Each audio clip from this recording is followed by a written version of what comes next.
Happy holidays! Hey guys, welcome back. I know it's been a few weeks, month since our last video that we did. We've been letting our mead age, and so it should be nice and clarified at this point. And now we're at the next step of the mead making process. This is the step where you guys get to really decide whether or not you want to do that traditional mead, and if you want to do like a flavoring here, like a fruit flavoring or like spices. That's what we're going to be doing today. If we're going to rack onto those, it's called racking. We're going to rack onto like whatever fruit we want to use for this little competition. I selected a passion fruit for mine. Actually, I have a friend who used to make mead, and they really liked the idea of using passion fruit. So I picked this up from a homebrew store in Raleigh from American Brewmaster. Love the folks there; they're great. And people like them at Brewmaster stores can help you find what kind of fruit puree you might want to use. They also usually have spice kits, all sorts of flavorings. There's also like little jars of like concentrated flavor, like bourbon, if you wanted to add that, infuse that sort of flavor in. They usually have like oak chips if you want to oak them. But in my case, I just selected this passion fruit puree. Oh my God, it smells so good. It's like citrus, and then there's like this weird tropical like kind of fruit thing going on in it. So passion fruit also grows in North Carolina. We actually have 2 native species of passion fruit. I actually don't know which one this is from, admittedly, but I do like to find passion fruits growing wild in North Carolina. Usually I find them towards the coast. They have an absolutely gorgeous flower. I'm sure that the graphic that you're going to see right here is going to be amazing to show you just how beautiful these passion fruit flowers are. And that's the other thing that draws to me. They're really pretty. So that's why I chose passion fruit. We're going to open up this mead and see what it looks like.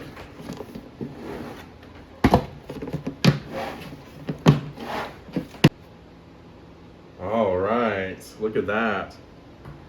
So it's got a little bit of sedimentation on the top, but there's not very much. And you can almost see, like if I turn the bucket around, you can kind of see there's like a sticker right here. You can probably see my handprint almost maybe on the side, but it looks very clear. So I'm very happy to see that all of the, or a lot of the sediment that was in that mead has all settled at the bottom of that tank. Just like when we transferred last time, we should find that same layer of sort of sediment in the bottom of that tank, in the bottom of that vessel. That's the first thing I noticed, is like I'm getting more of these complex honey notes as opposed to last time where I was just smelling it. I kind of got like this vague citrus, like lemon kind of thing going on. This one has much more pronounced like honey flavors, like hay, like barnyard kind of smell, butterscotch. That's all on my nose right now. So that looks really good. I'm really happy with the way that looks. We're gonna go ahead and transfer it using our transfer wand. That tool that I showed y'all before. I went ahead and sanitized my transfer vessel, and I have sanitized my transfer wand. So today we're gonna be using a transfer wand to transfer our mead from the secondary vessel back into our primary vessel. Once again, if you're gonna be putting this onto fruit, this is where you would add your fruit to this vessel that you're transferring the meat onto. If you're just doing something like a traditional, you would just add this in here without adding any fruit or anything. And then the step there would be to age it and let it nicely clarify so that you can bottle it and that we can continue our competition. This wine rack device, you just pump up and down once you're in the liquid, and it'll actually transfer and start a siphon on you and allow you to transfer that mead from this vessel down to this vessel. Usually you want to put that vessel at a lower height because gravity is going to be doing the work for us. So again, this is sanitized. This bottom piece here is important to keep that on. It comes off on your transfer one. That's to let you clean it later on when you're done with it. Right now, what I want to do is have that on the device because that actually prevents any of that sediment that's going to be in the bottom of that bucket from getting sucked up into the pipe, which would then transfer into our mead. That's something we don't want to happen. So first things first, I just stick my transfer wand into the liquid. I like to do it about halfway down. Don't really need to go too far. Don't want to be too high either. And you just pull up the transfer wand tube and you push down, and it's going to actually cause that to start pumping the liquid in. And once you've started the pump, it's a natural siphon, and that means that gravity is going to do that work for us. So we just want to keep that wand kind of above, but obviously not above the liquid line, because if air gets in, it's going to stop that siphon. But we don't want it to go all the way down to the sediment layer either if there's a lot of sediment. Kind of want to wait to see how much sediment we have to deal with. You know what would be good? It'd be good if we actually turn the spigot off. See what I just did there? So yeah, even here at Honey Girl, we make mistakes all the time. So and we get fired for them. We're done. Yeah, I'm probably after this video signing off. For good. For good. I'm gonna risk it. I'm gonna put my wand all the way down because I just want to start my transfer onto my fruit.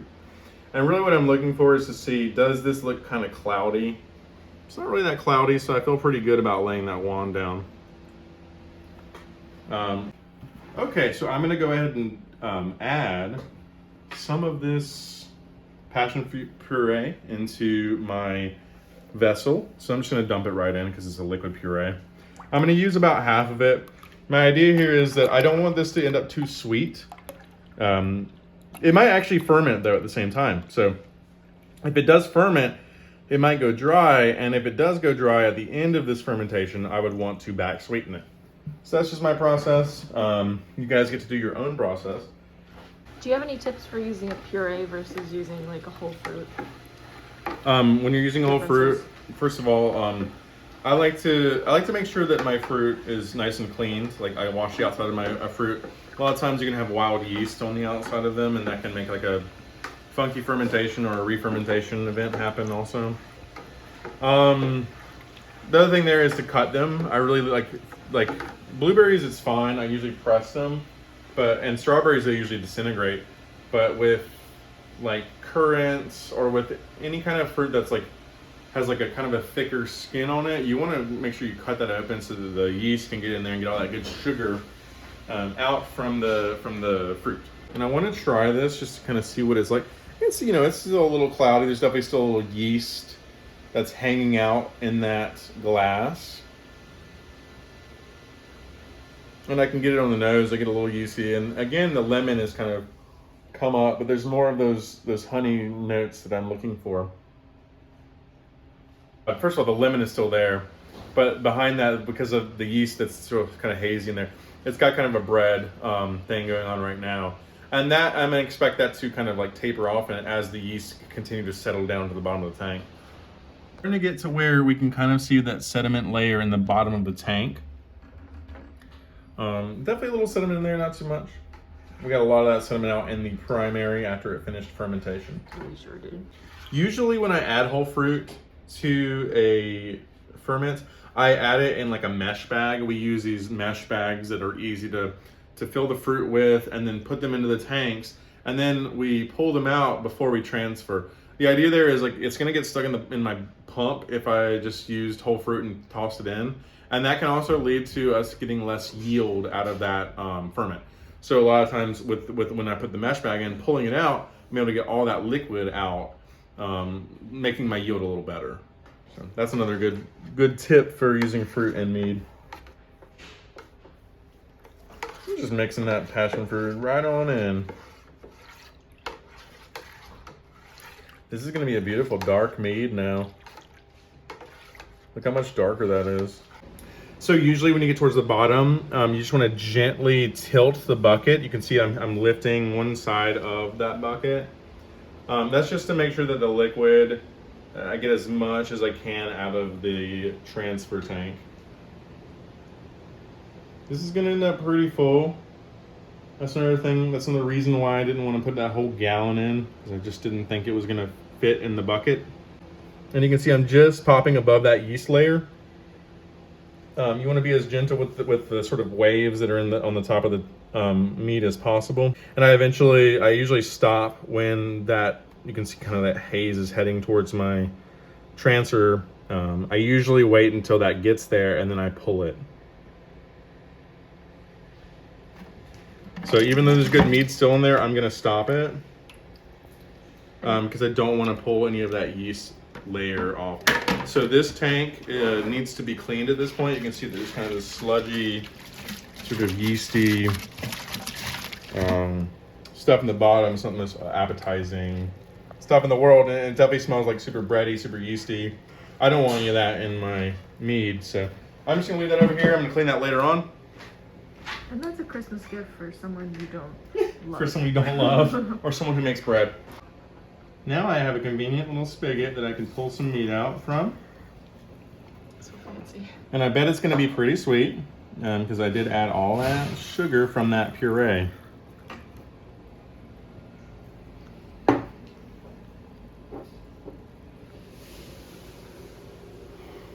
It's very sweet right now. I'm glad I held back. Well, if it re-ferments, it will be less sweet. I definitely get a good passion fruit character though. It's probably gonna take time for those flavors to meld together.